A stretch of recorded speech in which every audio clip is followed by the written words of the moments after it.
ஆ பாலு வந்திருக்காரு. வணக்கம். சரி. ஆ இன்றைக்கு நம்ம வந்து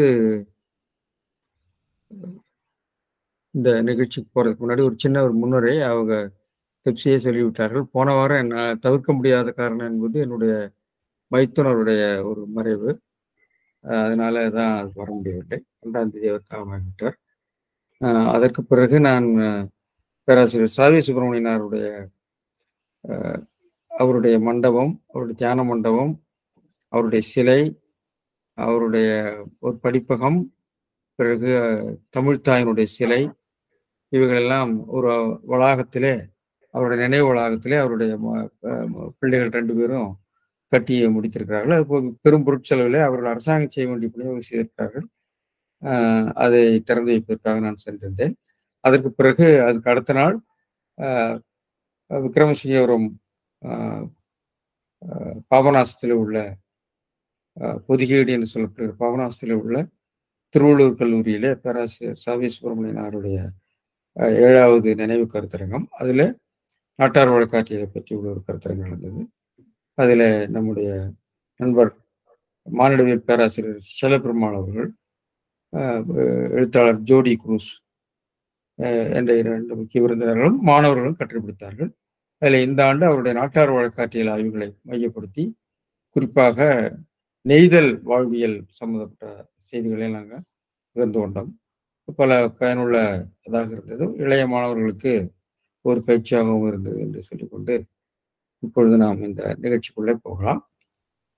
இந்த 15வது அதிகாரம் பிறனில் விழையாமை என்ற ஒரு அதிகாரம். இது கொஞ்சம் ஒரு சங்கடமான ஒரு பொது வழியில பேசுவதற்கு கொஞ்சம் கவனமாக பேச வேண்டிய ஒரு தலைப்பு. அதாவது அதில் இருக்க அவையல் கிளவிகளை எல்லாம் நாம் நீக்க வேண்டும்.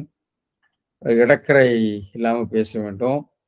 மங்கள வழக்குகள், தகுதி வழக்கு, மரபுத்தொடர்கள் போன்றவற்றாலே அதை பேச வேண்டும். அதாவது இந்த பொருள் மிகவும் பொது வழியிலே, பொது மேடையிலே பேசுவதற்கு அவ்வளவு ஒரு எளிதல்ல.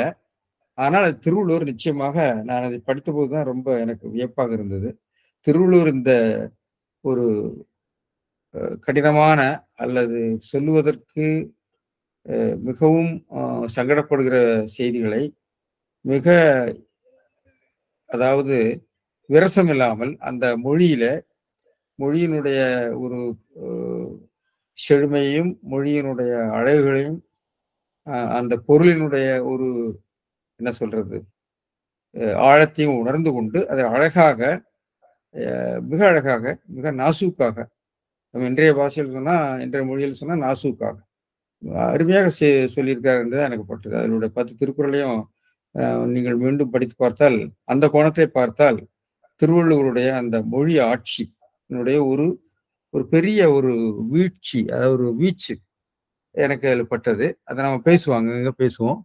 உதாரணமா அவர் வந்து பல இடங்கள்ல அது பேசுகிற போது பிறர்க்குரியாள் தோள் தோயாதார், பெண்மை நயவாதவன், தீமை புரிந்து ஒழுகுவார், இதெல்லாம் ஒரு மங்கள வழக்கு அது தகுதி வழக்கில் பேசுகிறார்.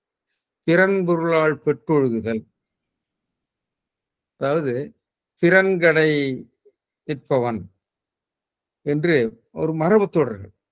ஒழுகுதல் என்ற ஒரு சொல்லை பயன்படுத்துகிறார். ஒழுகுதல் அப்படிங்கிறது நான் மரபு தொடரை பார்க்கிறேன். நடக்கிறது மட்டுமில்ல, ஒழுகுதல் என்பது ஒரு குழைதல், விழிதல் என்பது போன்ற பொருளையும் நம்ம பார்க்கலாம். இப்படியெல்லாம் வந்து இந்த பொருளை மிகவும் சிறப்பாகவும் மிகவும் அழகாகவும் அழகுணர்ச்சியோடும் அதே சமயம் அப்புறம் 2வது இந்த பொருளை பற்றி பேசுகிற போது ஒரு கடுமையான கோபம், அந்த கடுமையான கோபத்தை பிணம், அவன் பேதை பிணம் என்று வைகின்ற ஒரு பாணியை நம்ம பார்க்கலாம். அதாவது இந்த நாசூக்கு ஒரு பக்கம் இருக்கிறப்போ இதை கண்டிக்கும் போது அந்த கண்டிப்பிலே இருக்கக்கூடிய உயர்ந்த சொற்களை எல்லாம் கையாண்டிருக்கிறார். அவன் பிணம், அவன் இருக்கிறது ஒன்று, இல்லாமல் இருப்பது ஒன்று, அவன் பேதை, பேதைகளிலே பேதை என்று சொல்லி மிக அழகான கோபத்தை அவர் காட்டியிருக்கிறார். எனவே உணர்ச்சியையும் பார்க்கலாம், இப்படி மொழியை வெளிப்பாடுபடுத்துகிற ஒரு எளிமையும் அழகையும் நாம் பார்க்கலாம். ஆனா இந்த விஷயத்த நான் வந்து குழந்தை வேலைனாலும் தெரியும். இந்த விஷயத்த நம்ம பாடமா வைக்கிறது இல்ல. வைக்க மாட்டாங்க. தமிழ்நாட்டு பாடத்திட்டத்தில, திருக்குறள் பாடத்திட்டத்தில அது வராது. ஏனென்றால், இதை குழந்தைகளுக்கு நாம சொல்லிக் கொடுக்க முடியாது. ஆனா, ஒரு இதே பொருளை காவியமாக பாடியிருக்கிற ராமாயணத்த நம்ம பாடமா வச்சிருக்கிறோம். அத படிக்கிறோம், கொண்டாடுகிறோம். அது எப்படின்னு எனக்கு தெரியல. பொதுவாக சைவர்கள் வந்து ராமாயணத்தை கொண்டாட மாட்டார்கள். குறிப்பாக இலக்கண கூத்து ஆசிரியர் சிவஞான அ சாதனா தேசிகர் ராமாயணத்தை எல்லாம் படிக்கக்கூடாது என்றே எழுதியிருக்கிறார். அதாவது இந்த திருவாசகம், திருக்கோவையாரைத்தான் படிக்க வேண்டும். சங்க இலக்கியம், 14 கீழ்க்கணக்கு, ராமாயணம், ஆ சிவசிந்தாமணி இதெல்லாம் படிச்சு கெட்டு போகாதீங்கங்கிற மாரி எழுதியிருக்காரு. எனவே அ அது அது அந்த காப்பியம் இந்த பொருளைப் பற்றியது. இந்த பொருளை மையமாகக் கொண்டு இருக்கக்கூடிய ஒரு காப்பியம். அந்த காப்பியத்தை அது வந்து ஒரு வீரயுக காவியம். அதை நான் முன்பு அடிக்கடி எல்லா இதுலயும் சொல்லுவேன். அது எப்படி வந்து அ ஒரு சமய காப்பியமாக, வைணவம் பரப்புவதற்குரிய சமய காப்பியமாக ஒரு 2000 வருஷத்துக்கு முன்னாடியே மாத்தி விட்டார். அதாவது ஒரு விஷயத்த வந்து நமக்கு கிடைக்கக்கூடிய ஒரு பொருளை, அ தங்களுடைய கருத்து பரப்புவதற்கு ஏற்ற முறையில வடிவமைப்பது என்பது எல்லா நாகரிகங்களிலும் உள்ளதுதான்.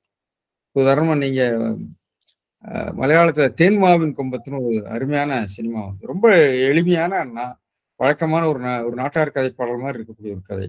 அதுதான் முத்துன்னு எடுத்தாங்க. அந்த முத்து என்பது ரஜினிகாந்தை வந்து அரசியலுக்கு கொண்டு வரக்கூடிய ஒரு ஒரு தனி மனிதனுடைய வீர வழிபாட்டுக்கு இணக்கமாக அத கொண்டு வந்துட்டாங்க. அ இது இது நீங்க அ இலக்கிய ஆக்கத்திலே பல வேளைகளில் பார்க்கலாம். எனவே இந்த ஒரு ஒரு விஷயத்தை வீர வழிபாடாக மாற்றுவது என்பது, அந்த வீர வழிபாட்டு கதாநாயகர்களை விட, அதை யார் மாற்றுகிறார்களோ அவர்களுக்கு தான் அது பயன்படும். அது அவருடைய நோக்கத்துக்கு இணக்கமாக இருக்கும். அ எனவே இப்ப நான் வந்து போயிருந்தபோது, அம்பாசமுத்திரத்துக்கு போயிருந்தபோது, மன்னார் கோயில்ல அ அ குலசேகர ஆழ்வாருக்கு ஒரு கோயில் இருக்கு. மன்னார் கோயில்ங்கிறது ஒரு வைணவ தலம். அம்பாசமுத்திரத்துக்கு பக்கத்துல இருக்கிறது. அ அதை கட்டியவன் வந்து ஒரு கேரள மன்னன். அதாவது குலசேகர வம்சத்தைச் சேர்ந்தவன் தான் அத கட்டியிருக்கான். ஏன்னா ஆழ்வார் என்ற முறையில மட்டும் இல்ல. அவர் தங்களுடைய நாட்டைச் சேர்ந்த, தன்னுடைய வம்சத்தைச் சேர்ந்த ஒரு ஒரு பெரிய அரசர் என்று சொல்லி, மன்னார் கோயில்ல அவருக்கு தனி கோயில் கட்டியிருக்காங்க. இப்படி ஒவ்வொருவரும் வந்து ஒரு யார் பலன் பெறுபவர்களோ அவர்கள் தான் இதையெல்லாம் அ பரப்புவார்கள் என்பதை நாம யோசித்துக் கொண்டு வேணும். சரி அந்த விஷயத்துக்கு நம்ம போ வேண்டாம். இப்போ திருக்குறள் இந்த 10 திருக்குறள்ல பார்த்தீங்கன்னா, நான் முன்பே சொன்ன மாதிரி கோபம் ஒரு பக்கம் இருக்கும். அ ஒரு பக்கம் அந்த நாசுக்கு என்று நான் சொன்னேன். அதை நான் உங்களிடம் ஏகதேசம் சொல்லிவிட்டேன். அ அந்த அ அதை பிறன்மனை நயத்தல் எப்படி வந்து இழிவுபடுத்துகிறாரோ, பேதை அத நான் குறிக்கல. பேதை என்றும், செத்தவன் என்றும் சொல்லுகிறவர். அதை செய்யாதவர்களை பேராண்மை என்று சொல்லுகிறார். பேராண்மை உடையவன் என்று அவர் பாராட்டுகிறார். பிறகு இதுல இந்த இடத்துல சில விஷயங்கள நான் பகிர்ந்து கொள்ள வேண்டும். இந்த இயல் முழுமையும் சில பேர்லாம் வந்து அந்த பிறன் பொருளால் என்று வருகிறதை வைத்துக்கொண்டு பெண்ணை தாழ்த்தி விட்டதாக நினைக்கிறார்கள். அது சரியில்ல. அது நான் பொருள் சொல்லுவேன். நிச்சயமாக இதுல வந்து மிகப்பெரிய ஒரு கருணை. திருவள்ளுவருடைய ஒரு பெரிய பெண்ணை பற்றியுள்ள பெண் எப்படி வந்து ஒரு சுரண்டல் பொருளாக, ஒரு ஒரு பாலியல் அ அ பொருளாக மாறிவிட்டாள் என்ற ஆதங்கமும், அதை முறையான ஒரு குடும்ப வாழ்க்கையில இருக்கக்கூடிய பெண்ணை எல்லாம் எப்படி ஒரு ஆண் சமுதாயம் அ அழித்தொழிக்கிறது என்பதை மிக கவலையோடு படிச்சிருக்க மாரி தான் எனக்கு தோணுது. ஏனென்றால், இந்த விஷயத்துல பரிமேலழகர் கூட மிக பொறுப்பான உரை எழுதியிருக்காருன்னு நெனைக்கிறேன். இந்த திருக்குறளினுடைய வேர்டிக்ஸ் எல்லாம் பார்த்தீங்கன்னா, அதுக்கு ஒரு இன்டர்டெக்ஸ்சுவல் ரெஃபரன்ஸ் இருக்கு பல இடங்கள்ல. அதாவது இந்த விஷயம் அ வாத்சாயனம் என்ற சூத்திரத்திலும், கொக்கோகம் கொக்கோகம் என்ற நூலை ஐ.வி.ஆர். ராமபாண்டியர் மொழிபெயர்த்திருக்கார். அந்த நூல் எனக்கு இன்னும் கிடைக்கல. வாத்சாயனத்தை ஆங்கிலத்தில பார்த்தேன். அவர் வாத்சாயனர் இந்த மாரி விஷயங்களை ஏன்னா வாத்சாயன நூல் என்பது காமசூத்திரம். அது இன்பம் துய்ப்பதற்குரிய நெறிகளை சொல்லக்கூடியது. அதில வந்து ஸ்வகீயா, பரகீயா, சாதாரண. பெண்களை 3 வகை. ஸ்வகீயானா தனக்குரியவள். பரகீயான்னு சொல்லி பிறனில். சாதாரணங்கிறது இந்த புதுமகளிர் நிலையில இந்த முறையிலே ஆண்களுடைய இன்ப வேட்கையை பற்றி பேசுகிறார். அதுல ஒரு 5வது பிரகரணம் நினைக்கிறேன். பாரதாரிய பிரகரணத்துல இத பத்தி பேசுறார் அவர்.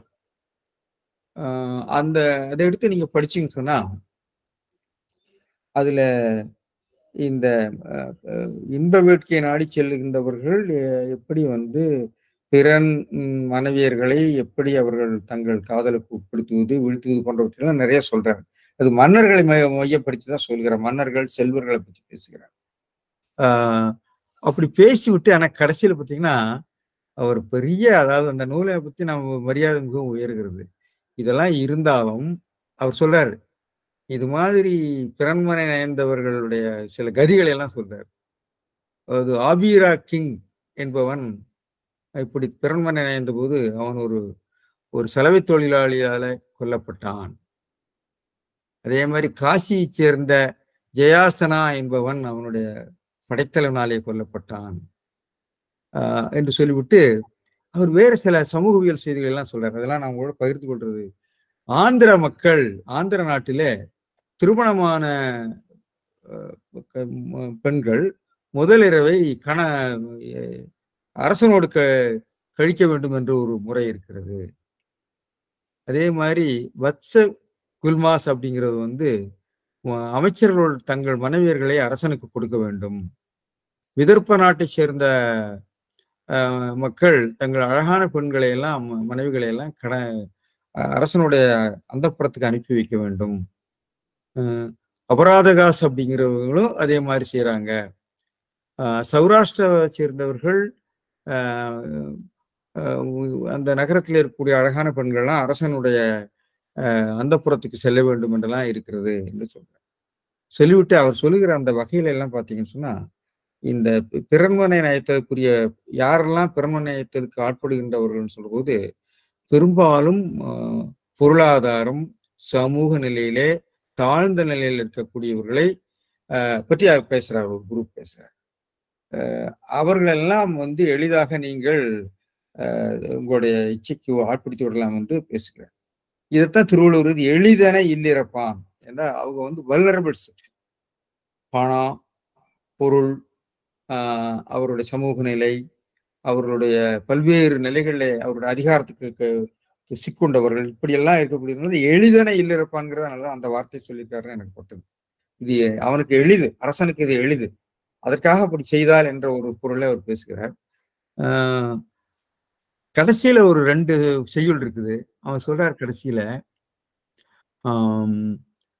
அதாவது இது மாதிரி இதெல்லாம் வந்து ஒரு முறைகளாக சொல்லப்பட்டாலும் மன்னன், நல்ல மன்னன், ஒரு நல்லாட்சி செய்யக்கூடிய மன்னன் இதை செய்யக்கூடாது. அந்த மன்னன் தன்னுடைய 6 புலன்களையும் சொல்றார். 6 எதிரிகளையும் வென்றவன் தான் சிறந்த மன்னனாக இருக்க முடியும். எனவே இது தீயொழுக்கம் என்று அவர் கடைசியில் முடிக்கிறார். அப்போ இந்த விஷயம் வந்து காமநூல்களிலே இருந்தாலும் அதனுடைய விளைவுகளை அவர் ஒழுங்காகவே பேசியிருக்கிறார் என்று பார்க்கிறோம். இது நம்ம தமிழ் இலக்கியத்துல உதயகுமாரன் கதை உங்களுக்கு தெரியும். மணிமேகலையில உதயகுமாரன் கதையில அவன் காயசண்டிகை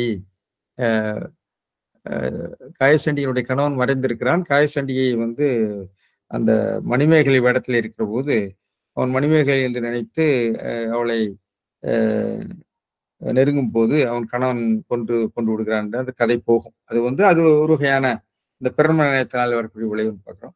திருவிளையாடல் புராணத்துல 3 திருவிளையாடல் இருக்கு. மாவாதகன் தீர்த்த திருவிளையாடல், அங்கம் வெட்டின திருவிளையாடல், இசைவாது வென்ற திருவிளையாடல். இசைவாது வென்ற திருவிளையாடல்ல பானபத்திரனுடைய மனைவியினுடைய அழகை கண்டு பாண்டிய மன்னன் விரும்பி அவளை தன்னுடைய விருப்பத்துக்கு இணங்க அழைக்கும் போது அதுக்கு என்னென்னமோ அந்த ஒரு கதை போகும். அதனால ஒரு பாட்டு போட்டியெல்லாம் வைப்பாங்க. பாட்டு போட்டியில அவளை தோற்கடிக்குமாறு வேறொரு பெண்ணை கொண்டு வந்து தோற்கடிப்பார்கள். இறுதியில இறைவனுக்கு முன்பு பாடுகிற போது அந்த போட்டியில பானபத்திரருடைய மனைவியார் வென்று மன்னனுக்கு அறம் புகட்டியதாக அது கதை வரும். அங்கம் வெட்டின திருவிளையாடல்ல ஒரு மாணவன் தன்னுடைய ஆசிரியருடைய மனைவியின் மீது ஆசைப்பட்டு ஒரு பணிக்கன் அவன் படைக்கல பயிற்சி செய்யக்கூடியவன். அவரை அவர் இல்லாத போது நெருங்குகிற போது சிவபெருமானே அங்கே வந்து அந்த பணிக்கராக வந்து அவனை அங்கம் வெட்டின திருவிளையாடல் என்று வெட்டினார் என்று அந்த கதை வருகிறது. மாபாதகம் தீர்த்த வடலில் அது ரொம்ப மோசமான கதை. ஒரு தாயோடு தாயை பண்டாண்ட ஒருவன் தன் தந்தையே கொன்ற கதை அது. அவனுக்கு கூட மோட்சம் கொடுத்தாருன்னெல்லாம் அந்த கதை வருகிறது. இன்றைக்கு செய்திகளை பார்க்கிற போது இன்றைக்கு கூட நான் ஏதோ ஒரு கேட்டேன், கென்யாவில் வந்து தண்ணீருக்காக பெண்கள் தண்ணி எடுக்க போகிற பெண்களை எல்லாம் எப்படி வந்து இப்படி பாலியல் துன்புறுத்தலுக்கு ஆளாகிறார்கள் என்று ஒரு பெரிய உலக அளவில் அது பெரிய செய்தியாக வந்து கொண்டிருக்கிறது. அது பேர் செக்ஸ்டோர்ஷன் அப்படின்னு ஆங்கிலத்தில் ஒரு வார்த்தை கூட பயன்படுத்துறாங்க. அப்புறம் இன்னைக்கு ஆபாசமான ஒரு செய்திகளாக நீங்க கேள்விப்பட்டிருப்பீங்க, மனைவிமார்களை மாற்றிக்கொள்வது, ஸ்வாப் வைஸ் அப்படிங்கிறது. அப்படி ஒரு கலாச்சாரம், ஒரு வக்கரங்களா இந்த நாட்டில் நடந்துட்டு இருக்கிறது. அந்த வக்கரங்களை செய்கிறவர்களாம் எப்படிலாம் கஷ்டப்படுவான் அப்படின்னு சொல்லி அறநூல்களை சொல்லியிருக்கிறது. அவன் நரகத்துக்கு போறப்போ அவன் என்ன ஆவான்னு சொன்னா, பரிவுடைய பரதாரி அழலிருப்பு பாவையினை உருகியிட உடல் முழுதும் தழுவி அழுது உழைந்திடுவன், உரியவனை ஒழிந்து ஒருவர்க்கு உடல் கொடுத்த ஒன்றொடியும் எரியுருவ பாவையவன் எனத் தழுவி இழைப்பாளே. எனவே கொதிக்கிற இரும்பு பாவையை கட்டி அவன் வருந்துவான் என்று சொல்லி அறநூல்கள்லாம் சொல்கிறது. எனவே இது இப்படிப்பட்ட ஒரு விஷயத்தை எப்படி வந்து இப்ப திருவள்ளுவர் அமைத்திருக்காருன்னு பார்ப்போம். அதுல பிறர்மனை நயவாமை என்ற அந்த புறத்திருட்டுல பெரும்பாலும் நம்ம நாலடியார்ல நீங்க ஒத்து பார்த்தீங்கன்னாலே தெரியும். நாலடியார்ல அந்த விஷயங்களை பேசுற போது இந்த பிறர்மனை நயந்தவெல்லாம் அலியாக பிறப்பான், பகை பழி பாவம் இதெல்லாம் வரும்னு இவர் சொல்லியிருக்காரு. அதுக்கு அப்புறம் வந்து சில விஷயங்கள்லாம் வந்து ஒரு மாதிரி கிராஃபிக்கா பொக்க விடத்தச்சம் போதரும் போதச்சம் தூக்கம் விடத்தச்சம் தோன்றாமல் காப்பச்சம் எக்காலும் அச்சம் தருமால் இவன்குலோ உட்கான் பிறனில் புகழ். நாலடியார்ல கொஞ்சம் ஒரு விரிவாக பேசுறாரு. திருவள்ளுவர் அதெல்லாம் ரொம்ப நாசுக்கா சொல்லியிருக்காரு. இன்னும் பாம்பின் தலையை நக்கியது போன்றது அவன் தூக்கிற இன்பம் அப்படிங்கிறாரு. பயக்கும் துச்சாரின்னு திட்டுறாரு ஒரு இடத்துல. ஒருவர் வாய் தம்பலம் ஒருவர் வாய் கொண்டது போன்றதுன்னு சிந்தாமணியில சொல்லுகிறது. இப்படி வெள் செப்புப்பாவை ஆ தகாதென்ன புள்ளி அலருமால் அப்படின்னு அந்த தர்ம அந்த ஆகம நூல்களுடைய கருத்தையும் கூட அவர் சொல்கிறார். எனவே இப்படிப்பட்ட ஒரு செய்தியை திருவள்ளுவர் இப்படி நம்ம பார்க்கிறாருன்னு நம்ம பார்க்கலாம். இதுல பிறனில் விழையாமை என்ற அதிகாரத்துல 15வது அதிகாரத்துல மணக்குடவர் என்ன சொல்றாருன்னா, பிறனில் விழையாமையாவது பிறனுடைய மனையாளது தோல் நலம் விரும்பாமை போட்டிருக்காரு. இது வந்து பிறனில் அப்படிங்கிறது பரதாரம் அப்படிங்கிற மாதிரியே அதுக்கு சமமா வருது. பரதாரம் விழையாமைங்கிறதுக்கு கமனம் அப்படின்னு சொல்ற, பரதார கமனம். சரி, பரிமையாளர் என்ன சொல்றாரு, அதாவது காமமயக்கத்தால் பிறனுடைய இல்லாளை விழையாமை. காமமயக்கத்தால் இஃது ஒழுக்கமுடையார் மாட்டிய நிகழ்வதாகவும் ஹலோ ஒழுக்கமுடையார் மாட்டிய நிகழ்வதாகலின் ஒழுக்கமுடையும் வைக்கப்பட்டது என்று பார்க்கிறோம். எனவே சரி, இப்ப நம்ம திருக்குறளுக்கு போறோம். முதல் திருக்குறளுக்கு போறோம். பிறன் பொருளால் பெட்டு ஒழுகும் பேதமை ஞாலத்து அறம் பொருள் கண்டார்கண் இல். மணக்குடர் உரை, பிறனுடைய பொருளாயிருப்பவளை பிறன் பொருளால் சொன்னா பொருளாக இருப்பவள்னு பொருளால் பிறனுடைய பொருளாக இருப்பவள்.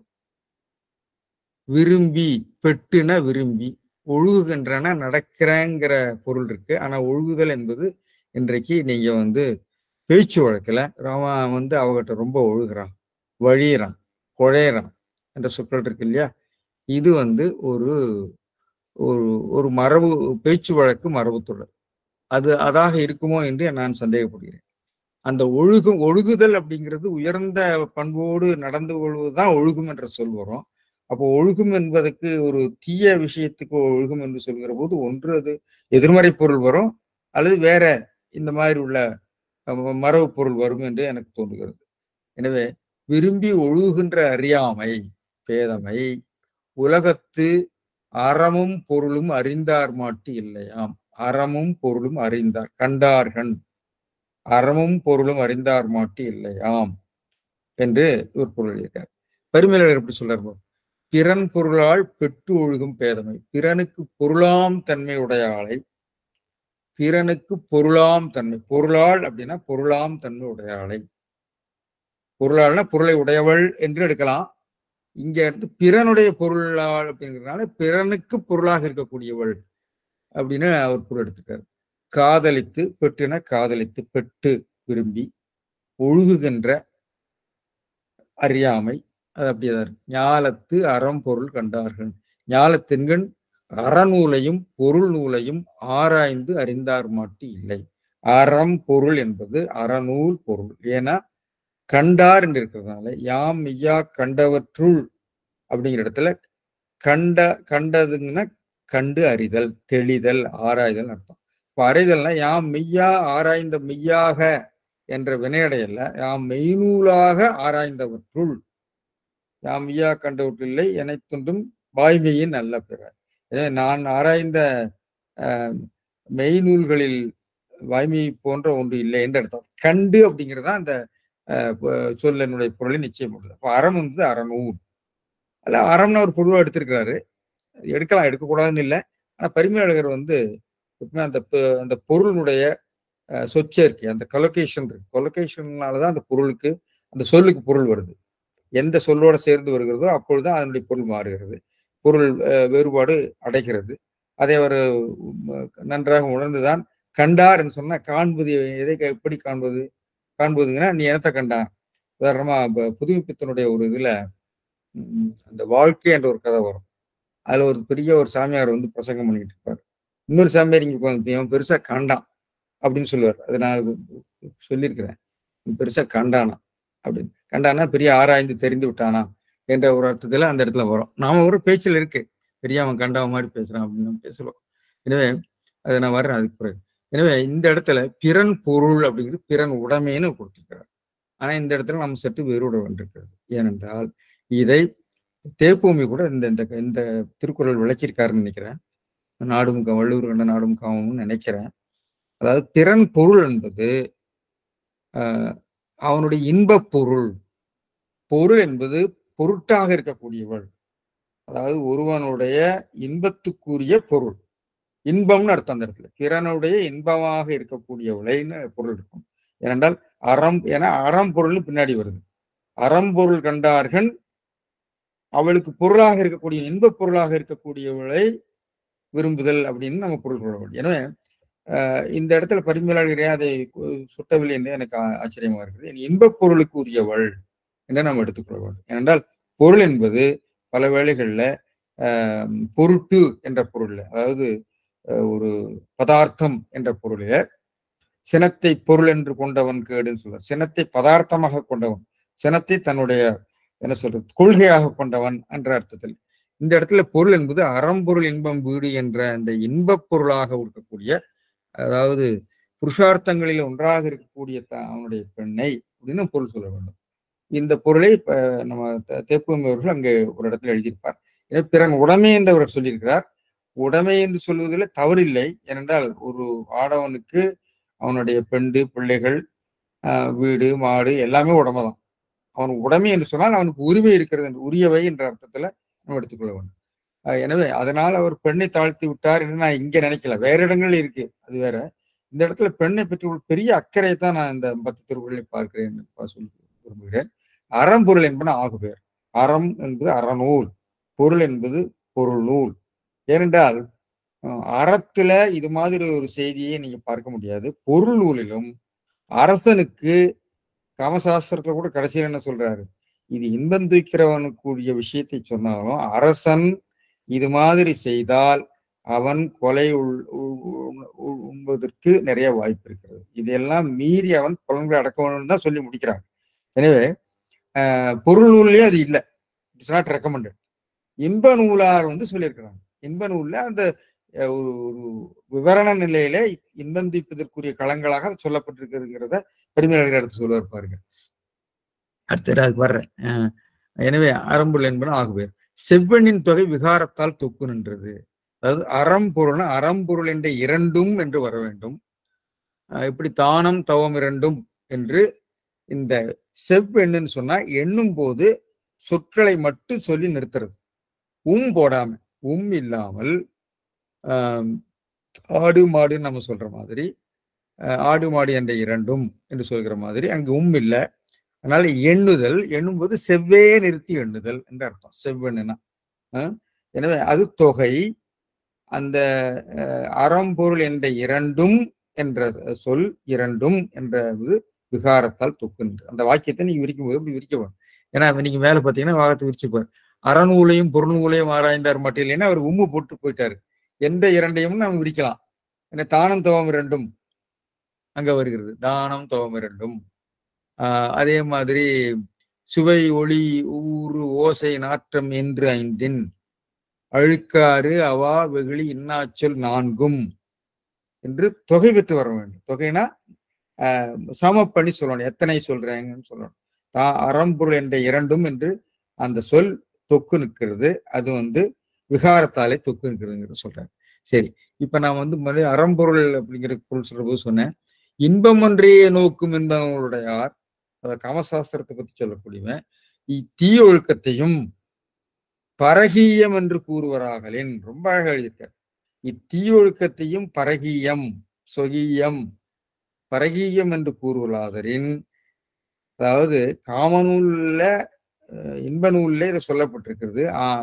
கூறுவாராகலின் அறம்பொருள் கண்டார்கள் இல்லென்றார். அதாவது இந்த அறியாமை அறநூலும் பொருள்நூலும் கற்றவர்கள் இடத்திலே இருக்காது. இது இன்ப நூலுக்குரியதாக இருந்தாலும் இருக்க வாய்ப்பு இல்லை என்று அவர் சொல்லியிருக்கார். எனவே அப்பேதமை உடையார் மாட்டு அறமும் பொருளும் இல்லை என்பது பெறப்பட்டது. அதான் குறிப்பிச்சு.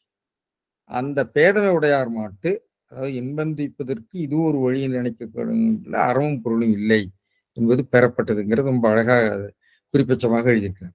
எனவே பொழிப்பு நம்முடைய மூவானுடைய பொழிப்பில் பிறனுடைய உரிமையாகிய மனைவியை விரும்பி நடக்க அறியாமல் உலகத்தில் அறமும் பொருளும் ஆராய்ந்து கண்டவர்களிடத்தில் பொருளை சொல்லிட்டு போட்டார். அறமும் பொருள்னா அறநூல்களையும் பொருள்களையும் நம்ம பொருள் எழுதிக்கலாம். மாணிக்கனாரும் பிறன்மனை விரும்பும் மடமை உலகில் அறம்பொருள் அறிந்தவரிடம் இருப்பதில்லை சொல்லிட்டார். என்னுடைய வாக்கியம் எப்படி இருக்குன்னு சொன்னா, திறன் பொருளால் பெற்றொழுகும் பேதமை ஞாலத்து அறம்பொருள் கண்டார்கள் இல்லை இல்லை என்பது இல் என்று வரும். எனவே இந்த இடத்துல சில இலக்கண கூறுகளை நான் விளக்கலாம்னு நினைக்கிறேன். பொருளால் அப்படிங்கிறது குறிப்பு நினைவராக வருது, இரண்டாம் வேற்றுமை தொகை. இந்த வாக்கியத்துல பிறன் பொருளால் பெற்றொழுகும் பேதமை, பிறன் பொருளாலை விரும்பி ஒழுகும்னு இரண்டாம் வேற்றுமையை விரிக்க வேண்டும். இரண்டாம் வேற்றுமையை நாம இந்த இடத்துல பொதுவாக உயர்தனையாயின் வெளிப்பட்டு தான் வர வேண்டும். முருகன் வள்ளி மணந்தான்னு வராது, முருகன் வள்ளியை மணந்தான் தான் வரும். முருகன் பழம் சாப்பிட்டான் என்றால் அகிரணை செய்யப்படும் பொருளாக இருந்தால் தொக்கு வரலாம். ஆனால் உயர்தனையாய் என்றால் அந்த இடத்துல கவர் பொருள் வந்துவிடும். பிறன் பொருளால் பெட்டு அவள் விரும்பி ஒழுகிறாளா என்ற பொருள் பட்டு விடும். அதனால அந்த இடத்துல வர வேண்டும். அது வராமல் இருக்கிறது. இரண்டாம் வேற்றுமை தொகையாக நம்ம அதை பார்க்க வேண்டும். அதாவது வர்றது அபூர்வமாக செய்யுள்ள வரலாம். பிறன் பொருளாலே பெற்று ஒழுகும் பேதமை என்பது பிறன் பொருளாலே யாரை பெற்று ஒழுகும் விரும்பி ஒழுகும் பேதமை என்று பொருள் சொல்றதுக்கு வாய்ப்பு இருக்கு. ஏனென்றால் உயர்தனையாக இருக்கிறதுனால. அதனால இவ்வாறு அருமை கவர் பொருள் பட்டு விடும். எனவே இந்த அகரணையில் அந்த பிரச்சனை வராது. ஏன்னா அகரணை செய்யப்படுவர்களாகத்தான் வருது. எழுவாயாக வர்றதுக்கு வாய்ப்பு கம்மி என்பதனால இது தமிழுடைய வாக்கிய அமைப்பு அப்படி தெளிவாக இருக்கிறது உணர்ந்து கொள்ள வேண்டும். சரி, பெட்டுனா காதலித்து, பெள் என்ற சொல்லிலிருந்து வருகிறது. ஒழுகுகின்ற அப்படிங்கிறது நடக்கிறான்னு பொருள் எழுத முடியாது. எனக்கு நம்ம வழிகின்ற குழைகின்ற மரபுத்தொடர் அவங்ககிட்ட அவங்க ரொம்ப ஒழுகிறான் என்று பேசுகிறோம். அந்த மரபு பேச்சு வழக்காக இருக்குமோ என்று எனக்கு தோன்கிறது. ஏனென்றால் பற்றி நான் கீழே அகராதியில் என்ன இருக்குங்கிறது பிறகு சொல்றேன். பேதமை அறியாமை, ஒழுகும் பேதமைங்கிறது ஒழுகுவதால் ஏற்படுகிற பேதமைன்னு சொல்றதை விட ஒழுகுவதாகிய பேதமை என்ற இருபெயரொட்டு பெயரச்சமாக நம்ம எடுக்க வேண்டும். ஞாலத்தின் கண் அறம் ஆகுபெயர்னு சொன்ன அறநூலையும் பொருள் நூலையும் அது ஆகுபெயர் அந்த நூலை குறிக்கிறது. கண்டார் ஆராய்ந்து தெளிந்தார் மாட்டி இல்லை. அறம்பொருள் கண்டார்கள் இல்லை என்றால் காமநூலில் உண்டு என்று பொருள் அப்படி எடுத்துக்கொள்ள வேண்டும்.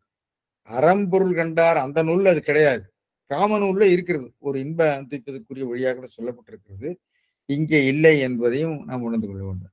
எனவே நீங்க பொருள் உணரும் போது வழக்கமாக நாம இன்றைய நம்முடைய மனிதகுல நாகரிகத்துடைய பெரிய பிரச்சனையே நம்ம செய்தி பரிமாற்றத்திலே ஏற்படக்கூடிய அந்த கருத்தை புரிந்து கொள்கிற முறைதான்.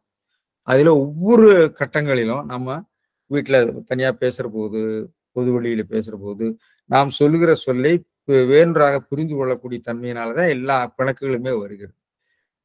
அதனால பிள்ளையார் பிடிக்க குரங்காக முடிதல்னா பிள்ளையாரை பிடிக்கிறதுங்கிறது கைப்பற்றுதல்ங்கிற பொருள் இல்லை, அதை உருவாக்குதல்.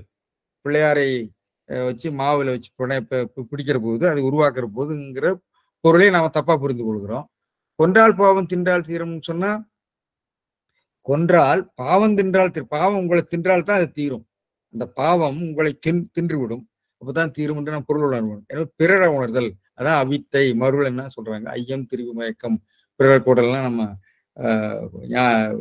அருளாளர்கள் பேசுவார்கள். எல்லாம் நாம் உணர்கிறது கைத்தறவு போல எல்லாம் பிறர உணர்கிறோம், எல்லாவற்றையுமே பிறர உணர்வதனால்தான் நாம் இந்த துன்பமே வருகிறது என்ற ஒரு அடிப்படையை பேசுவார்கள். இதுல இந்த திருவள்ளுவர் எப்படி அந்த பொருட்சூழல் காரணமாக இந்த சொற்சேர்க்கையின் மூலமாக அதுக்கு பொருள் தருகிறார் என்று நாம் பார்க்கிறோம். காலையில பேசிட்டு இருக்கும்போது அறத்தாறு அப்படிங்கிறதுக்கு நான் அதுக்கு போகல. ஒரு பொருள் எல்லாரும் நாம் புரிந்து கொண்டிருக்கிறோம், ஆனால் அது அல்ல பொருள். அறம் என்பது நம்மை சுமப்பவன் தான் அறம், நாம் உட்கார்ந்துட்டு போறோம். ஆனா அறத்தை நாம் கட்டுப்படுத்தலாம். அறம் நல்வினை தீவினை, அது நீங்கள் செய்கிற நல்வினையை எப்படி உங்களை இழுத்து கொண்டு போகுமோ அதுபோல அவன் வழியில போனாலும் நீங்க கண்ட்ரோல் பண்ணலாம். அதுக்கு வேற ஒரு பொருள் இருக்கு, அதுக்கு பேர் நயக்கோட்பாடுன்னு பேரு. அந்த நயத்தை பற்றி எல்லாம் நாம பேசியிருக்கிறோம், நான் பிறகு இன்னொரு முறை அதை பேசலாம். எனவே இந்த பரகியத்தை பற்றி பேசுகிற போது பொருள் அப்படிங்கிறது நான் சொன்னேன். அதுல பரகியம் என்பதை பரிமேலழகர் சொல்லியிருக்கிறார், அதை நான் விளக்கி விட்டேன். இந்த கண்டார் என்பதையும் சொல்லிட்டேன். கண்டு காணுதல், பெள் அப்படிங்கிறது விரும்புதல் என்ற பொருள் இருக்கிறது. ஒழுகுதல் என்பது நடத்தல் என்ற பொருள் மட்டும் இல்லை, அது நடத்தல், அதாவது கெட்ட வழியில போறத ஒழுகுதல் அப்படிங்கிற ஒரு நல்ல சொல்லால சொல்வாருன்னு தோணல, அதுக்குரிய ஒரு வகையான டெராகேட்டரி மீனிங் சொல்றோம்ல, ஒரு தாழ்ந்த பொருளில் தான் பயன்படுத்தி இருப்பார் என்பது என்னுடைய கருத்து. எனவே ஒழுகுதல், சரி சரி, அது மிகுதல் என்ற ஒரு பொருள் கூட இருக்கிறது. மிகுதல், ஒழுகுதல் அப்படிங்கிறது மிகுதல்ங்கிற பொருள் இருக்கிறது. அதில் வழிதல், குழைதல் என்றெல்லாம் பார்க்கிறோம். அந்த கிரியாவில் ஒழுகு என்பது உருவக வழக்காக சொல்லப்பட்டிருக்கிறது. ஒழுகு என்பது மரபுத்தொர், ஒழுகுதல் என்று மரபுத்தொடராக சொல்லப்பட்டிருக்கிறது.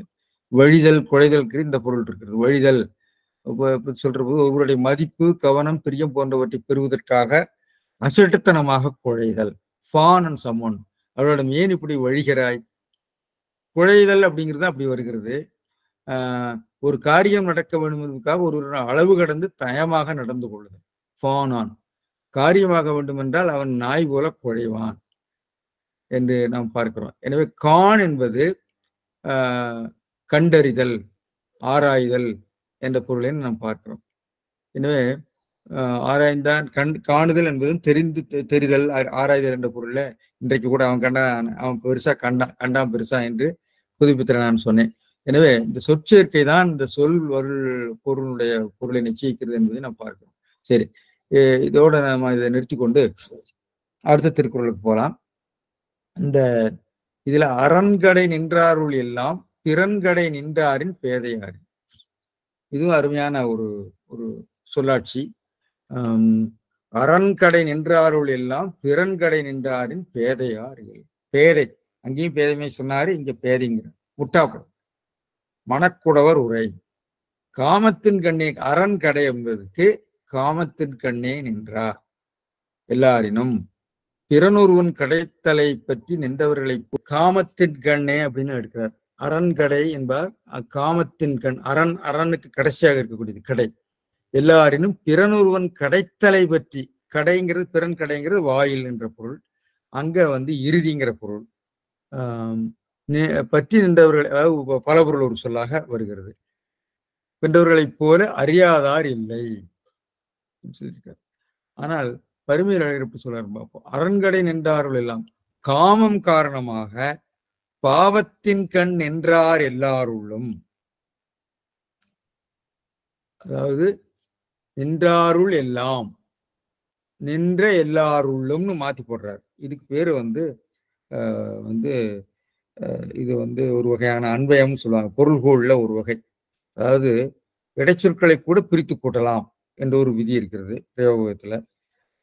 அந்த முறையில இதை நாம் எடுத்துக்கொள்ள வேண்டும். எனவே காமத்தின் காரணமாக பாவத்தின் கண் நின்றார், காமம்னு எடுக்கிறாரு, பாவம்னு எடுக்கிறாரு.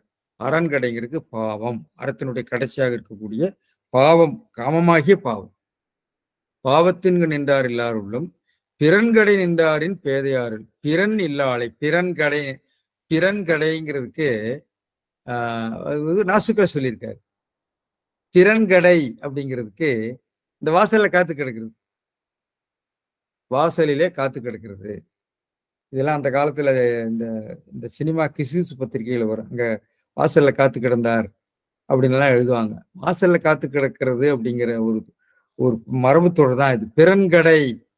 பிறன்கடை நிற்கிறவன் அப்படிங்கிறது அந்த ஒரு இடக்கரான விஷயத்தை மிக அழகாக மாற்றி சொல்றார். பிறன்கடை, பிறன் இல்லாளை காதலி, பிறன்கடை என்று பிறன் இல்லாளை காதலித்து. எனவே இங்க இடத்துல அவர் வந்து ஒரு இடியமாட்டிக் மீனியை கொண்டு வர்றார். அவன் வாயிற்கண் சென்று நின்றார் போல, வாயிற்கண்கிறது இங்க கொண்டு வந்திருக்கான், சென்று நின்றார் போல பேதையார் இல்லை. எனவே அறத்தின் நீக்கப்பட்ட மீன் அரண்கடை என்றார். அரண்கடை என்பது அறத்திலிருந்து கடைசியாக நீக்கப்பட்டது, அதான் காமம். அந்த காமத்தில உள்ள ஒரு அதாவது இந்த பாவம் அரண்களே நீக்கப்பட்டதுனால பாவம். பாவங்கள், அந்த பாவத்தை செய்யக்கூடிய 2-3 வகையினர் இருக்கிறார்கள். அந்த பாவத்தை செய்யக்கூடிய வகையினர்ல அந்த 3 பேர்ல இவன் ரொம்ப மோசமான ஆள். இவனை போல ஒரு முட்டா பயில யாரும் இல்லைங்கிற. அரண்கடை நின்ற பெண் வழி செல்வாரும், அதாவது பெண் வழி செல்வாருங்கிற இடத்துல வந்து தன் மனைவிக்கு அடங்கி நடக்கக்கூடியவரை சொல்றாரு. அது வந்து காமத்தாலே, அன்பினாலே இல்லாமல் காமத்தாலே இருக்கக்கூடியவர்களைத்தான் அவங்க நினைக்கிறார்கள். அதனால பெண் வழி செல்வாரும் வரவின் மகளிரோடும் இழிகுல மகளிரோடும் கூடி இன்பம் நுகருவாரும், இது 2வது கேட்டகரி. இவர்கள் பொது மகளிரோடும் தங்கள் குலத்துக்கு கீழே இருக்கக்கூடியவர்களோடும் நுகர்வார்கள் எழுதியிருக்கிறார் போல. இது 3வது கேட்டகரி. இவன் பிறன்மனை நுகர்ந்து இன்பம் அனுபவிக்கிறான் போல, அவர்களைப் போல இவன் பிறன்மனை நினைக்கக்கூடிய இந்த பாவியும் அறமும் பொருளும் இழத்தலே அன்றி பிறன்கடை நின்றார் அச்சத்தால் தாம் கருதி இன்பமும் இழக்கின்றாராதலின் பேதையார் இல்லென்றார். எனவே இந்த 3 பேரில் உள்ள வேறுபாடு என்ன? இவன் அச்சத்தினாலே அந்த இன்பத்தையும் அவனால தூக்க முடியவில்லை. அது பாம்பின் தலையை நக்கியதுன்னு அவர் சொல்றாரு. இந்த பூதரு போது அச்சம், போதரு போது அச்சம்னாலாம் ஒரு நாளடியார்ல அது விளக்கமாக பாடியிருக்கிறார். எனவே அச்சத்தால் தாம் கருதி இன்பம் இழக்கின்றாராதன் பேதையார் என்றார். எனவே இன்பமும் இல்லை என்பது பெறப்பட்டது. எனவே அவன் பேதை, இல்லை என்ற ஒரு கருத்தை சொல்லியிருக்கிறார். எனவே அறத்தை விட்டு தீநெறியில் நின்றவர் எல்லாரிலும் அப்படின்னு பொது பொருளாக்கிறார் மூவா வந்து அரண்கடை நின்றார் அப்படிங்கிறதுக்கு பரிமேலழகர் இந்த அதிகாரத்தையும் இந்த பொருட்சூழலை நோக்கி இன்ப தூக்கக்கூடிய சூழலில் இருக்கக்கூடிய பாவமான அதாவது முறையற்ற பாலியல் இன்பம் தூக்கக்கூடிய 3 பேரை சொல்லி அதுல ஒருத்தன் அப்படின்னு அவர் கொண்டு வர்றார். அந்த பொருளை அவர் சுருக்கி வரையறுத்து விடுகிறார். என்றால் இந்த அதிகாரம் அப்படிப்பட்ட அதிகாரம். ஆனால் மூவா போன்றவர்கள் அறத்தை விட்டு தீநெறியில் நின்றவர்னா அது எல்லாத்தையும் பெரிய ஒரு வட்டத்தை கொண்டு வந்துறார். தீயநெறியில் போறவங்க மிகவும் மோசமானவன்னு எடுக்கலாம். ஆனால் இந்த இடத்துல அந்த குறிப்பிட்ட 3 பேர்ல என்று வரையறைப்படுத்துவது ஒரு நுட்பமான ஒரு பொருளாக எனக்கு தோன்றுகிறது. எல்லாரிலும் பிறர் மனைவியை விரும்பி அவனுடைய வாயிலில் சென்று நின்றவரை போல அறிவியல்கள் இல்லை. வாயிலில் நிற்கிறதுங்கிறது அதை வந்து அந்த ஒழுகுதல்னு அவர் சொன்னார் இல்லையா, அந்த ஒழுகிறவனை போல அறிவியல்கள்னு சொன்னார். பிறனது வாயில் நிற்பவனை போல பெரும்பாவையும் பெரும்பேதையும் இல்லைன்னா வாசுபா மாணிக்கனார் கூட கொஞ்சம் நாசுக்காக எழுதிட்டு போயிட்டார். எனவே வாக்கிய அமைப்பு அரண்கடை நின்ற எல்லாருள்ளும். எனவே அரண்கடை நின்றாருள் எல்லாம், நின்றார் எல்லாருள்ளும் என்று மாற்றி போடணும். இந்த இடைச்சொற்களையும் மாற்றி இடைச்சொற்களையும் மற்ற விகுதிகளையும் மாற்றி பொருள்கோள் செய்கிற முறையை அன்வயம் என்ன தூரான்வயம் இன்னொரு அன்வயம்னு சொல்லுவார், மறந்து போச்சு, நான் பார்த்து சொல்றேன். உள்ளும் திறன்கடை நின்றாரின் பேதையார்கள், திறன்கடை நின்றவர்களை போன்ற பேதைகள் இல்லை. அந்த 3 பேர்ல இவனை போல ஒரு முட்டாள் யாரும் கிடையாது சொல்ற. எனவே அரண்கடை என்பது காமம் காரணமாக பாவம், அரண்கடை பாவம் என்று காரியத்தினக்கு பொருள் எழுதியிருக்காரு. நின்றாருங்கிறது வினையானையும் பெயர், எல்லார் உள்ளுங்கிறது உள் எல்லா, அதை மாற்றி போடுறாரு. நின்றார் உள் எல்லாம் என்பதையும் கொண்டு வந்து அவர் மாற்றி போடுகிறத பார்க்கிறோம். திறன்கிறது பிறன் இல்லாளை காதலித்து அவன் வாயிற்கண், திறன்கிறது பிறன்களை காதலித்து நின்றார் உப்பு நின்றார் போல, உப்பு பொருள் போல நின்றவரை போல பேதையார் இல்லை. சரி, எனவே இதுல கடை என்பதற்கு ஒரு வாசல் அப்படின்னு ஒரு பொருள் இருக்கு, எல்லை, இடம், முடிவு என்ற பொருள் இருக்கு. எனவே பல பொருள் ஒரு சொல்லாக அதை பயன்படுத்தியிருக்கிறார். இதுல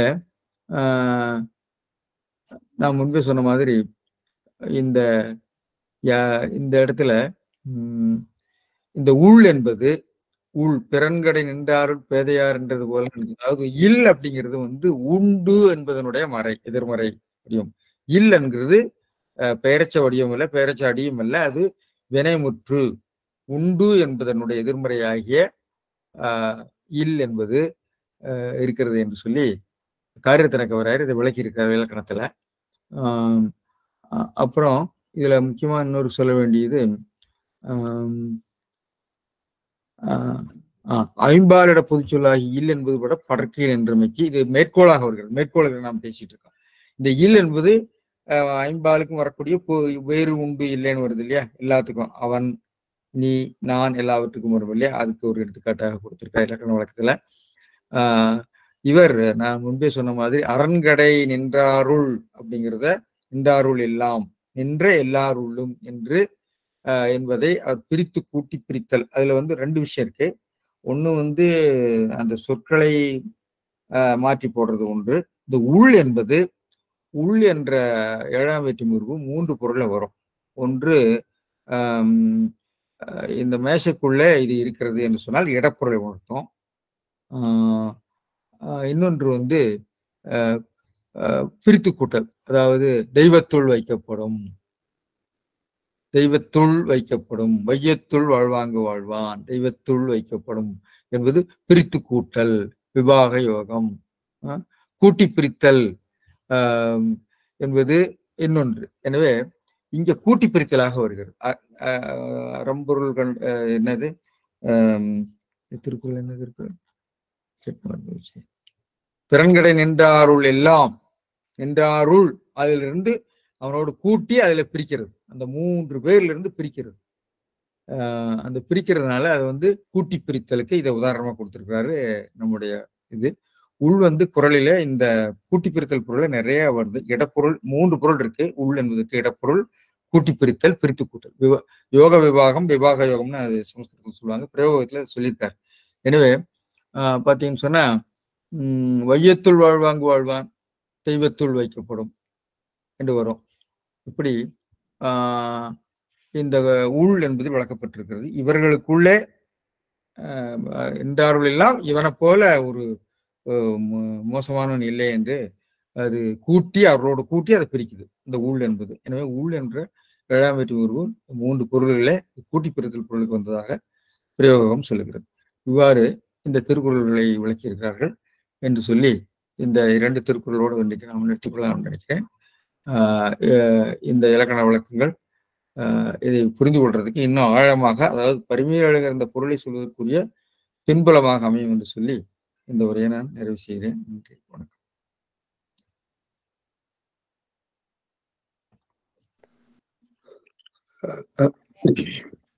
ஐயா வணக்கம். வணக்கம், சொல்லுங்க. தமிழ்நாடு அரசு வந்து 2017 வழக்கு மன்ற தீர்ப்பு ஏப்ரல் 21, 2016 மறுபடியும் மார்ச் தொடர்ந்து அடுத்த ஆண்டு அரசாணையும் பிறப்பித்திருக்காங்க. ஒரு ஆண்டுக்கு 15 அதிகாரங்கள் படிக்கணும் அப்படின்னு அதுல 3 அதிகாரங்கள் நீக்கப்பட்டவை 108ல. 38 அறத்துப்பாலையும் 70 பொருட்பால்ல வந்து 3 அதிகாரங்கள் எடுத்தது வந்து பிறனில் விழையாமை, பெண்வழிச்சேரல், அப்புறம் வந்து 1வது அதிகாரம் 1. அந்த 3ஐயும் நீக்கிறதுல இது ஒரு அதிகம். என்னங்க? வரவின் மகளிர். வரவின் மகளிர். உண்மை. வரவின் மகளிர், பெண்வழி சேரல், இந்த 3 அதிகாரம் நீக்கிட்டு தான் அரசு ஆணை பிறப்பித்திருக்காங்க. அது வெளிப்படையான காரணம் நம்ம எல்லாருக்கும் தெரியும். எதுக்கு பள்ளி மாணவர்களுக்கு இதை பற்றி பேசணும்? வரவின் மகளிரையோ பெருநெல் விளையாமையோ இந்த 3 அதிகாரங்களையும் நீக்கிட்டாங்க. அப்படி இருந்தும் கூட இந்த 105 அதிகாரங்களும் இன்னும் பாட நூலில் இருந்தும் பாடத்திட்டத்தில் இருந்தும் ஆசிரியர் பெருமக்களுக்கு சொல்லிக் கொடுக்கறதுக்கு போதிய நேரம் இல்லாதனால அப்படியே இருக்கு. இப்ப இந்த 3 அதிகாரங்களும் வந்து ஐயன் திருவள்ளுவர் உங்களுடைய பாதையில ரொம்ப நயமாக சொல்லியிருக்கிறார். அதனுடைய கருத்துக்கள் மன்னனுக்கோ அல்லது மக்களுக்கோ எதுவாக இருந்தாலும் இது அன்றாட வாழ்வியல் நூல் அன்றாட வாழ்க்கையில் பயன்படுத்துவதற்காக எழுதப்பட்டன அப்படிங்கிறது தான் குறிக்கோள். ஆனா நிறைய பேர் வந்து இதை வந்து சில அமைப்புகள் வந்து இன்பத்துவால் இருக்கிறதுனாலேயே திருக்குறளை புறக்கணிப்பதையும், ஐயன் திருவள்ளுவர் வந்து பெண்களுக்கு எதிராக இப்படி எழுதியிருக்கார் என்றும் அவங்க ஒரு மாறான கோணத்தில் சொல்வதை கேட்டிருக்கின்றோம். அதனால அந்த மாதிரி குழுவினருக்கோ அல்லது குறிப்பாக பெண்கள் சார்ந்தோ ஆண்கள் சார்ந்தோ இந்த மாதிரி என்ன நம்ம ஒரு 2-3 வரிகளில் நம்ம அவங்களுக்கு விளக்கம் சொல்லணும்னாக்க என்ன மாதிரி கொடுக்கலாங்க ஐயா?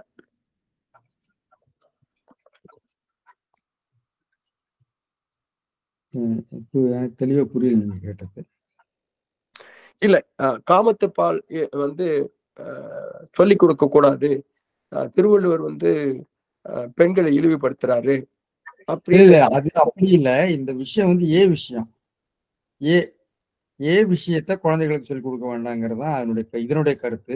மற்றதில் இருக்கலாம் ஒருவேளை பெண்களை இது கொண்டு இதுல வந்து பெண்களை இழிவுபடுத்துறதுக்காக இதை நீக்கல. இந்த விஷயத்த வந்து குழந்தைகள் மனசுல சொல்லக்கூடாது.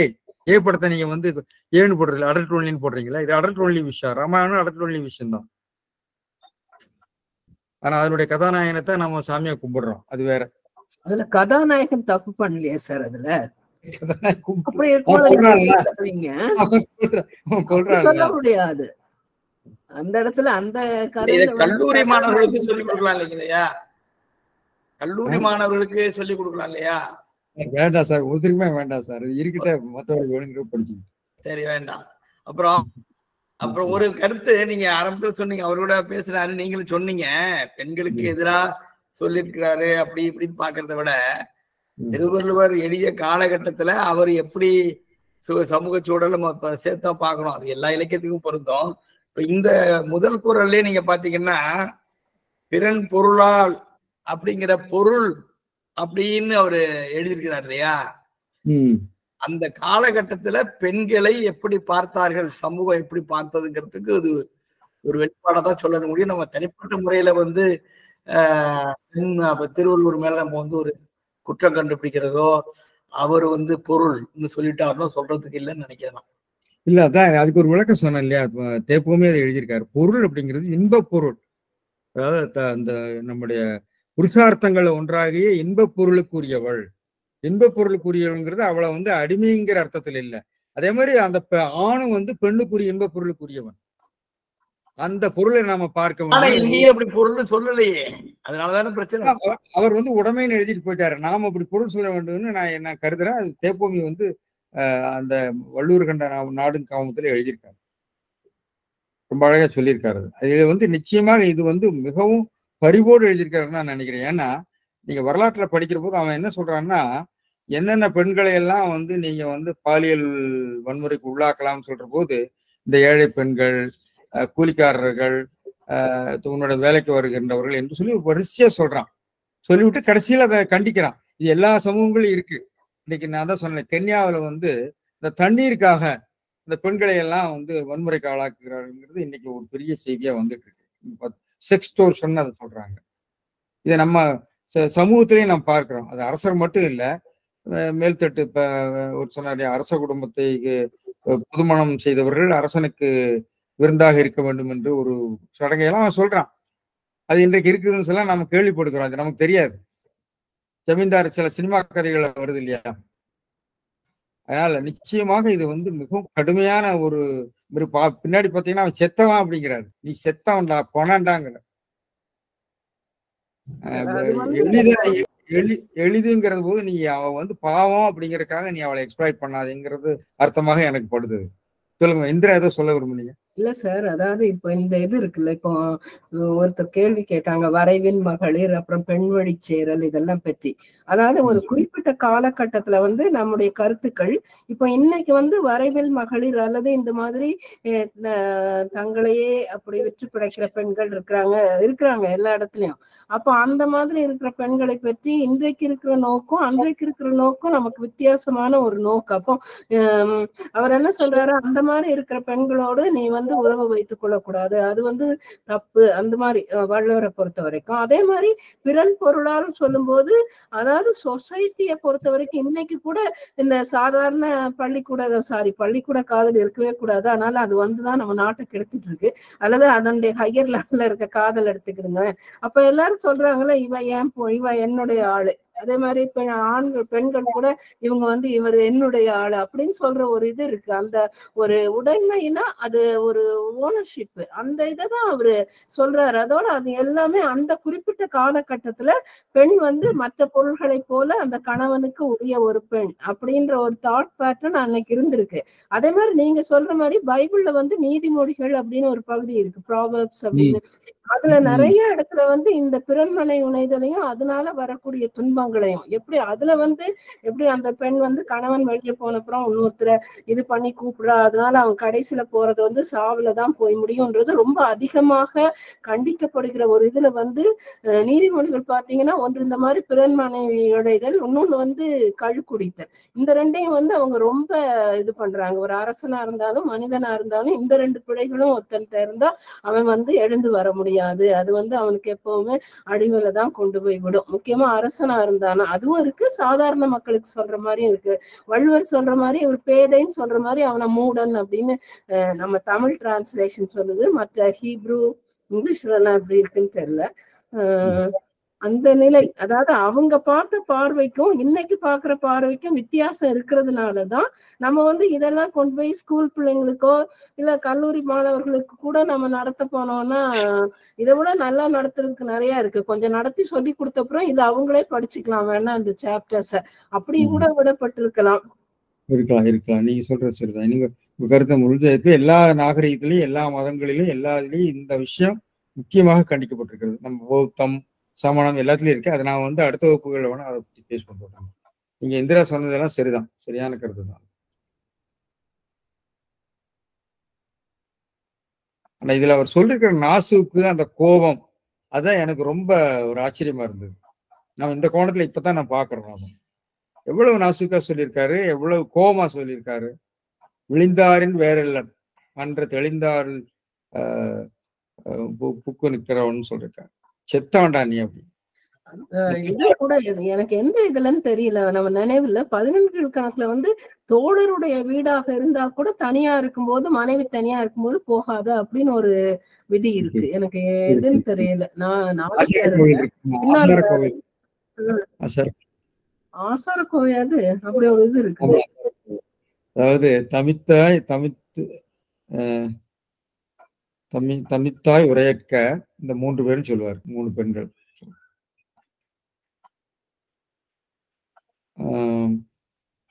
எனவே இதுல நாம ஒரு வகையில சமூக நிலையில பார்த்தோம். அவர் சொல்லியிருக்கிற அந்த மொழி, அந்த 14 கணக்கு மொழியை விட இந்த மொழி மிக ஒரு நாகரிகமான மொழியாக இருக்கு. சொல்லாட்சி அது நீங்க ரொம்ப கவனிச்சு பார்க்க வேண்டும். பரிமையாளர் நுட்பமா கண்டுபிடிச்சு அதை சொல்றாரு. இல்ல சார், இந்த பிறநெல் விழைதல்ல சொல்லும் போது நான் வந்து ரொம்ப நாள் ஆச்சு அதை வாசித்து. ஆனா அதுல ஒருவனுடைய மனைவி விழைதல் வந்து ஒருத்தனுடைய தனிப்பட்ட விளைவு மட்டுமா, அந்த பிறன் மனைவியும் அவனை விழைகின்றாள் என்ற கருத்து எங்கேயாவது வெளிப்படுகிறதா? மூன்றாவதாக அப்படிப்பட்ட ஒரு செயல் வரும்போது இந்த யார் விழைகின்றானோ அவனுடைய மனைவியுடைய உணர்வுகள் அதை பற்றி ஏதாவது இடம் இருக்கிறதா எங்கேயாவது? நீங்க இது மட்டும் இல்ல, நீங்க நிறைய வாஸ்து சொல்றீங்கல்ல, அதுல எதுலயாவது இந்த நீங்க சொல்றது கதை, சில கதைகளா ஒருத்தவன் கொண்டுட்டான், ஒருத்தன் வந்து நான் சொன்னேன் இல்லையா, அந்த வாத்சாயனோட காமசூத்திரத்திலேயே இருக்கு. கடைசியில இந்த ஒழுக்கத்தை எல்லாம் சொல்லி விட்டு கடைசியில இந்த 3 பேர் 2 3 4 5 கேஸ் சொல்றாரு. நான் எல்லாத்தையும் சொல்லல.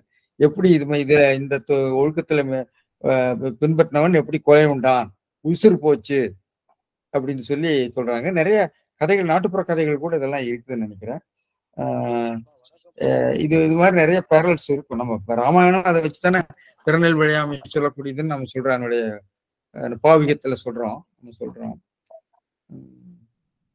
அதனால வந்து இதுல நீங்க வந்து அந்த பகுதியிலிருந்தும் வருகிறதா? 3 பேர் இன்வால்வ் இல்ல சார். அதாவது இந்த இப்படி ஒரு நிகழ்ச்சி நிகழும் போது ஆக்சுவலா 4 பேர் இன்வால்வ்.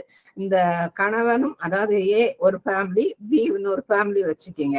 அப்ப இதுல இருக்கிற ஆண், இதுல இருக்கிற பெண். அப்ப வந்து யார் வந்து பிறனில் விழைகின்றவன், அப்ப பிறனில் விழையப்படுகின்ற ஒரு பெண் அவளுடைய கணவன். அப்ப இந்த 4 பேர் இன்வால்வ் ஆகுறதுல அத பற்றி என்ன, மற்றவங்களுடைய ரியாக்ஷன்ஸ், மற்றவங்களுடைய இதை பற்றி ஏதாவது இருக்குதா? அல்லது இந்த ஒருத்தனை பற்றி அவனுடைய குறைபாடுகள் அவனுக்கு கிடைக்கிறது மட்டும்தான்? இந்த சிவதர்மோத்தரத்துல நான் சொன்னேன் இல்லையா, அதுல அந்த பிறரில் விளைகின்றவனுக்கு என்ன, அவனும் அந்த பாவை கட்டிப்பிடித்து இருக்க வேண்டும்,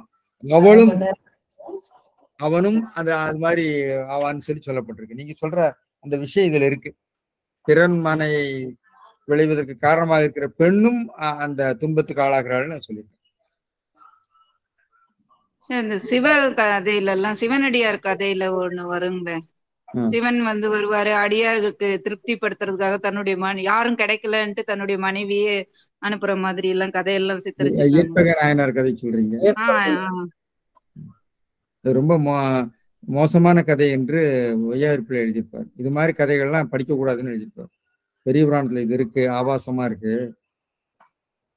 அப்படின்னு சொல்லி எழுதியிருப்பார்.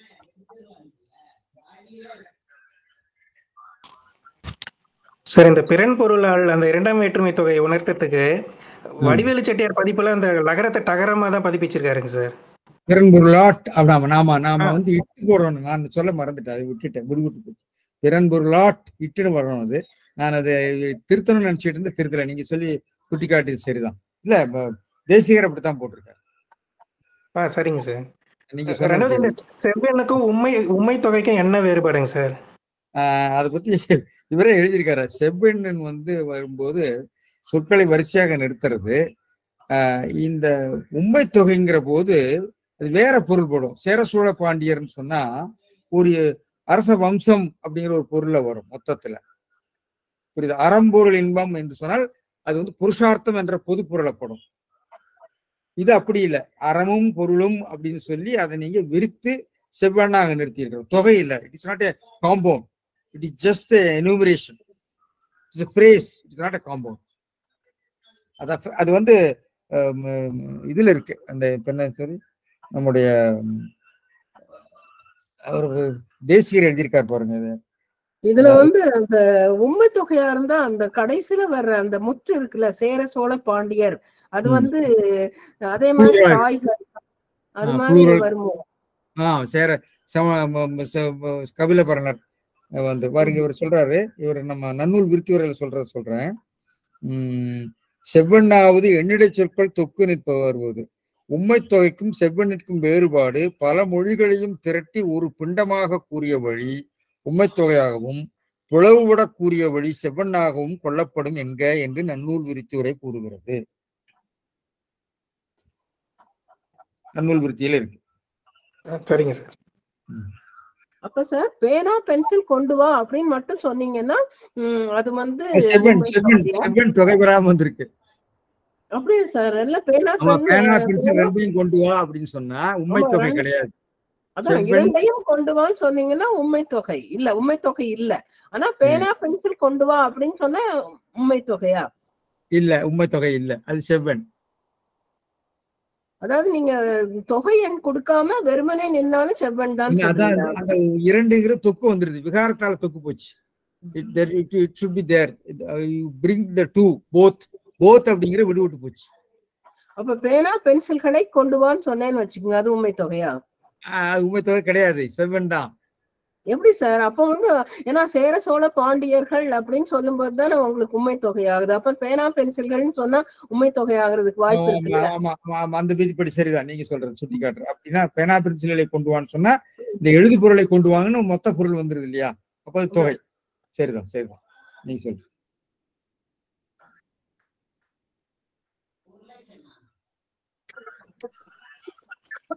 ஐயா ராமசாமி, சொல்லுங்க. இப்ப கோவலன் கண்ணகி, கண்ணகியுடைய மனநிலை, மாதவி, இது வந்து பிறனில் விளையாமல வரவே வராதுதான், இல்ல அப்படிதானுங்க ஐயா? ஐயா சொல்லுங்க, ஐயா சொல்லுங்க கொஞ்சம். இல்ல, கண்ணகி, கோவலன், மாதவி, இதுல 3 பேர் தான் இருக்காங்க. இது வந்து பிறனில் விளையாமையில வராது அல்லவா? வராது வராது, அதுல எங்க வரும்? அப்படி வராது, இல்ல வராது, அதுல வராது. அதுவும் அறத்திற்கு புறம்பான செயல் தான் இல்லைங்களாங்கய்யா? இல்ல, அது வேற, அது வேற. நீங்க வந்து அது வந்து என்ன சொல்றது, மனைவி மகளிர்ல தான் போகும். அப்படி அது ஒரு இது போட்டோம்னா, ஏன்னா இங்க வந்து இன்னொருவருடைய மனைவியா இருக்கணும்ல, பிறனில் அப்படின்னு வரும்போது பிறனுடைய பெண்ணை விளைதல். இதுல அதுல வராது, அது பின்முறை வதுவை மேடம். அது பின்முறை வதுவை சொல்றாரு, பின்முறை. அந்த காலத்துல அதை ஏற்றுக்கொண்டிருக்காங்க இல்லையா? அதுல உதயகுமாரன் கதையில வரக்கூடிய அந்த பின்புலம் அதுல வரும். இன்னும் வேற உதயகுமாரன் கதையில கூட சார் அவன் வந்து இவ யாருன்னு தெரியாம தானே போறான், காய சண்டிகைன்னு தெரிஞ்சே போறான். அவள மாதவி தெரிஞ்சு போகல, தெரியாம தான் போறான். ஆனா போறதுனால அது பிறனில் விளைதல் இல்லல்ல, அது வந்து ஒரு விளைதல் இல்ல. கதையில உட்பொருள் வர்றது பிறனில் விளைதலாக அவன் நினைச்சுக்கிறான் இல்லையா? கணவன், காயசண்டியினுடைய கணவன், அது அவனுடைய தவறு. அப்புறம் வந்து ஒரு அந்த 7 பெண்கள் கதையில ஒரு கதையில வந்து ஒருத்தன் வந்து கடலுக்கு சென்று அந்த கதை தானே சொல்றீங்க? குரங்கு முகமாக வைத்துக் கொண்டால் ஒரு கதை இருக்குல்ல, அதெல்லாம் இருக்கு. அது வந்து ஒருத்தன் கணவனை அவன் வந்து கப்பலை ஏற்றி விட்டுட்டு திரும்பும் போது ஒருத்தன் ரொம்ப நேரம் பார்த்துட்டான்னு தன்னுடைய முகத்தை குரக்கு முகமாக்கி கொண்டாள். நம்ம வந்து கான்செப்ட் ஆஃப் இது பயங்கரமா வச்சிருந்திருக்கோம் பெண்களை பற்றி. நெஞ்சு புகார் அப்படின்னு சொல்லி ஒரு பொண்ணு வந்து தற்கொலைக்கு முயற்சி பண்ணுவாள். அது யாரு? இது ஒரு பொண்ணு வருமேமா, அது மருதி இவளா? இந்த பொண்ணு ஒரு பிராமண பொண்ணா? சுமதியா பேர் என்ன? இவருடைய ஃப்ரெண்டு கற்பனை பண்ணிதாயின் பிறநெஞ்சு புகார்னு சொல்லிட்டு ஒரு பொண்ணு வருவாங்க. யாரோ மணிமேகலை வருமே, சுதமதி அந்த பொண்ணு தெரியல, அது யாரும் எனக்கு மறந்து போச்சு. அந்த கதையில ஒண்ணு வரும், கற்பனை பண்டிதாயின் பிறநெஞ்சு புகார், ஆனா நான் அப்படி ஆனதுனால நான் அழுக்கப்பட்டு விட்டேன் என்று சொல்லி ஒருத்தி வருவாள. தெரியல சார், மறந்து போச்சு. அந்த மறந்து வச்சு, எனக்கு மறந்து போச்சு. தேடிட்டு இருந்தா திருவிளையாடல் பணத்துல 3 விஷயம் மறந்தது ஐயா. அது மறந்தது நல்லதுதான். நல்லதை மட்டும் நிலவில் வச்சுட்டு நல்லது அல்லாத மறக்கிறது இயற்கை கொடுத்த கொடை. எனக்கு சங்கடமா இருந்து, இது எப்படா இதை நம்ம சொல்றது நல்லா இருந்த. ஆனா திருவள்ளுவர் ரொம்ப நாசுக்கா சொல்லியிருக்காருங்கிறது போது எனக்கு ரொம்ப இல்ல சார், இது வந்து நீங்க திருவள்ளுவர் நாசுக்கா சொல்லியிருக்கிறது மட்டும் இல்ல, இது சொல்லப்பட வேண்டிய ஒன்று. இன்றைக்கு வந்து அன்றைக்கும் அது ஒரு பிரச்சனையா இருந்திருக்குது இல்ல, இப்ப இன்னைக்கும் வந்து அது ஒரு பிரச்சனை. நமக்கு வந்து எல்லாருமே ஒரு தவறான நோக்கம். இது வந்து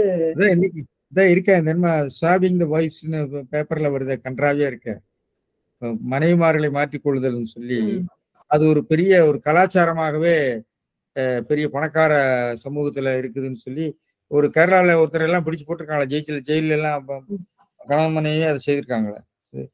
ரொம்ப கன்றாவியா இருக்கு. எப்படி இது மாதிரி திட்ட எண்ணங்கள்லாம் வருதுன்னு எனக்கு ஆட்கள். இங்கொன்றும் அங்கொன்றும் நடப்பதை வைத்து நாம் பொதுமைப்படுத்த முடியாது இல்லைங்கய்யா? அது சரிதான், அது நான் ஒத்துக்கிறேன். நான் நடக்குதுங்கன்னு நான் கேள்விப்படுகிற போது கேட்கறதுக்கே கஷ்டமா இருக்கு. அதெல்லாம் நீர்க்குமிழி போல கனவு போல விட்டுட்டு நம்ம, அதாவது இத்தனை நீதி நூல்களும் அறநூல்களும் திருக்குறள் போன்ற முதுகலம் போன்ற நூல்களும் நெருப்புக்குள்ள கை விட்டா சுடுன்னு நீங்க குழந்தைக்கு சொல்லலைன்னா அந்த குழந்தை போய் நெருப்புக்குள்ள கை வைக்கத்தான் பார்க்கும். நெருப்புக்குள்ள கை வச்சா சுடு என்பதை சொல்லிதான் ஆகணும். அது போல இதெல்லாம் வரவின் மகளிரோ, பெண் வழிச்சேரலோ, பிறனின் விளையாமையோ இதெல்லாம் இருக்கு. அப்ப கொல்லாமை வச்சிருக்காரு, சூது வச்சிருக்காரு, கல்லுண்ணாமை வச்சிருக்காரு. நோக்கம் இதெல்லாம் பண்ண இப்படி ஆகுங்கிறதால நீ வையத்தில் வாழ்வாக வாழ வேண்டும் என்றால் நீங்க அவற்றையெல்லாம் நீக்க வேண்டும். அதுதான் அதனுடைய பொருள். அதனால அதுக்கு போய் நம்ம வெளிச்சம் போட வேண்டியதில்லை. எது தேவையோ அதை மட்டும். இப்ப என்ன இது வருத்தத்துக்குரியதுன்னா, பல பேர் இந்த மாதிரி எல்லாம் அதிகாரம் வச்சிருக்கிறதுனால திருக்குறளே மோசம்னு சொல்றது, இன்பத்துப்பால் வச்சிருக்கிறதுனால இது ஒரு அமைப்பே அந்த மாதிரி சொல்லி அவங்க விளக்கிட்டாங்க. நிறைய பேருக்கு தெரியும்.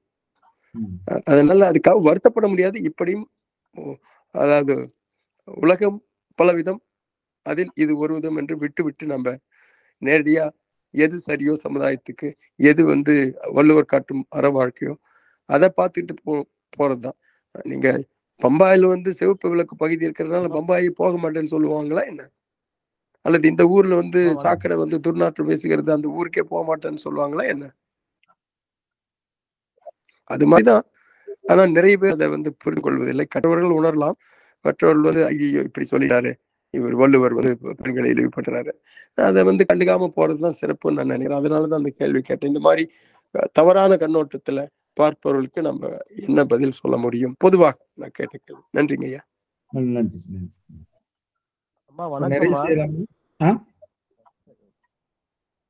நிறைவு செய்யலாமா?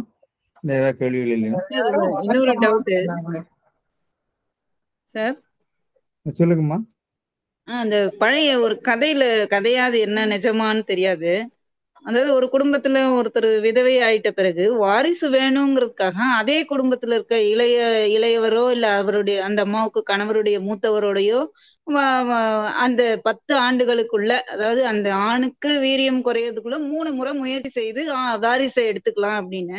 இது எந்த விதத்துல பொருந்துது? குழந்தை வேணும்னா ஏதாவது எங்கேயாவது அந்த மாதிரி இருந்திருக்குங்களா? மனு தர்மத்திலே சொல்லப்பட்ட நியோகம்னு பேர் இருக்கு. அது சந்ததி இல்லை என்று சொன்னால் அந்த குடும்பத்துக்குள்ள செய்து கொள்ளலாம் என்று நியோகி பிராமணர்களே அப்படி ஒரு பெரிய நியோகி பிராமின்ஸ் உண்டு. அந்த பழக்க வழக்கம் அவங்க கிட்ட உண்டு. அது பல சமூகங்கள் இருக்கு. அது பிறமண நிலையத்துல வரும்னு எனக்கு தோணல. பிறமண நிலையத்துல இல்ல, அது ஒரு சமூக ஏற்பாடு. இன்னைக்கு நீங்க என்னமோ சொல்றீங்களா, என்னது வாடகை தாயா குத்தகை தாயா, அது மாதிரி மதர் அப்படின்னு சொல்லிட்டு. ஆனா அவங்க சந்திக்கிறது கிடையாது. அது அவங்க வாரிசே கூட இருக்கலாம். அவங்க வேற ஒரு தாயினுடைய கருவறையில தான் வச்சு வளர்க்குறாங்க. பாவமா அவர் சொல்லல.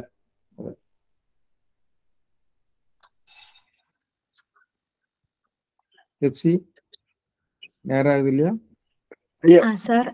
ராஜா சார் ஏதோ பேசுவாங்க. சொல்லுங்க. ஹலோ ஐயா வணக்கம். இல்ல அம்மா கேட்டாங்க அந்த பாதிக்கப்படுற குடும்பத்தை பத்தி, அதுல 3வது குறள்லயே இருக்கு அப்படிங்கறத